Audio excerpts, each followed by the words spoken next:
আজকের গল্প ঠাকুমার ঝুলির আজব দেশের গল্প। সত্যি ভারী আজব দেশ। সেখানে যা কিছু ঘটে তাই হয় কেমন যেন উল্টো পাল্টা। গরমের দিনে লোকে সে দেশে আগুন বা রোদ পোহায়, আবার শীত পড়লে পাখা দিয়ে হাওয়া খায়।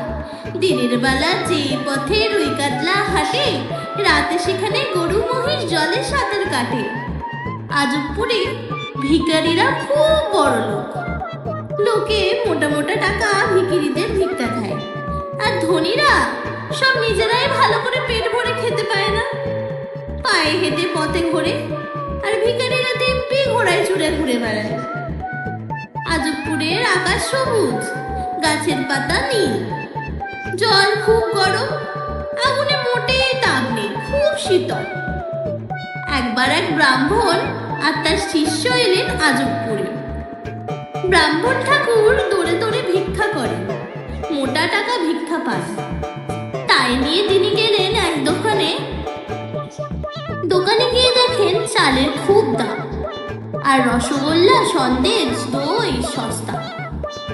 এদিকে ব্রাহ্মণ শিষ্যকে বললেন, বাবা চল শিগগির এ দেশ থেকে পালায়। কেন? এমন মূর্খের দেশে থাকতে নেই। শিষ্য বেশ সুখ পেয়ে গেছে। সে বললে, না আমি এ দেশে থাকব। বেশ থাকো। ব্রাহ্মণ তখন একলাই আজবপুর ছেড়ে পালিয়ে গেলেন। যাবার সময় ব্রাহ্মণ শেষবারের মতো তার শিষ্যকে বললেন, তুমি যাবে না তো বাবা? না।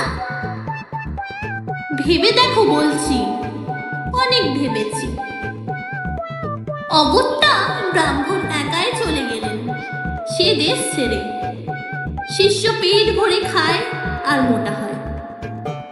দিন যায়, এমনি করে 2 বছর কেটে গেল। শিষ্য খুব মোটা হয়ে গেল। রাজ্য জুড়ে মহা হইচই, কলরব শুরু হয়ে গেল। একটা ঘটনায় সে রাজ্যে বিরাট এক চুরি হলো। রাজা ডাকলেন মন্ত্রীকে। মন্ত্রী এসে পেট নাম করে দাঁড়ায়। রাজা বললেন, মন্ত্রী সত্য কথা বলো। বলুন মহারাজ। আমার রাজ্যে চুরি হয় কেন? পাপে মহারাজ। পাপ কারা করে? মোটা লোকেরা। কারা মোটা হয়? রাজা জিজ্ঞেস করলেন। যারা খেটে খুটে রোজগার করে খায় মহারাজ, তারা রোগা হয়। আর যারা চুরি করে খায় তারা হয় মোটা।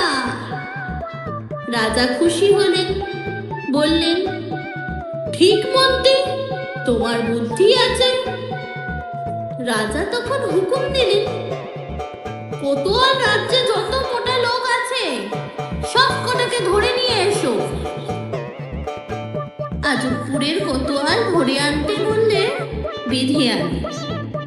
তক্ষুনি গিয়ে রাজ্যে খুঁজে 200-300 মোটা লোককে দরে দরে বেঁধে টানতে আনতে আনলো।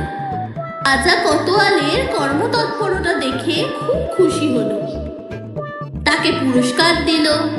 মন্ত্রীর বুদ্ধির বহর দেখে রাজা মন্ত্রীকেও ডেকে পুরস্কার দিলেন। রাজা তারপর ডাকলেন জল্লাদকে। জল্লাদ এসে সেলাম করে দাঁড়ালো।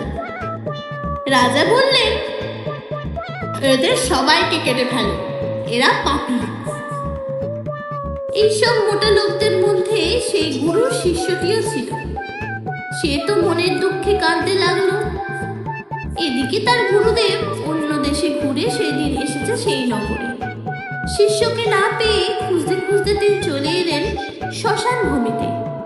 সেখানে এসে সব কাহিনী শুনে শিষ্যকে বললেন, দেখলে তোমার বোকামির ফল? হ্যাঁ গুরুদেব। এখন কি হবে? এবার বাঁচলে আর কখনো আমি এই রাজ্যে থাকবো না। ঠিক আছে। গুরুদেব তখন রাজাকে বললেন, মহারাজ আপনি কি এদের মৃত্যুদণ্ড দিয়েছেন? হ্যাঁ। এইসব পাপীদের তো মৃত্যুদণ্ড দিতে হয়। সর্বনাশ! আপনি জানেন না এখন মহেন্দ্র যুগ? আজ মরলে সাক্ষাৎ ওরা স্বর্গলাভ করবে। এই সব পাপীকে সেখানে নিয়ে যাবেন কেন? রাজা খুশি হলেন, বললেন, বেশ ভালো কাজে তুমি করেছো, আমি জেনে ভালোই হলো। হ্যাঁ মহারাজ। ঘাতক জিজ্ঞেস করলো, তাহলে এদের কাটবেন না তো? পাগল, এই পাপীদের এখন কাটা হতেই পারে না। তার চেয়ে ঘাতক তুমি আমাকে কাটো। এইভাবে সেই শুভ যোগে ঘাতক রাজাকে কেটে ফেলল। গুরু আর শিষ্য তখন নিঃশ্বাস ফেলে বাঁচলেন। বিরাট একটা ফাঁড়া কাটল।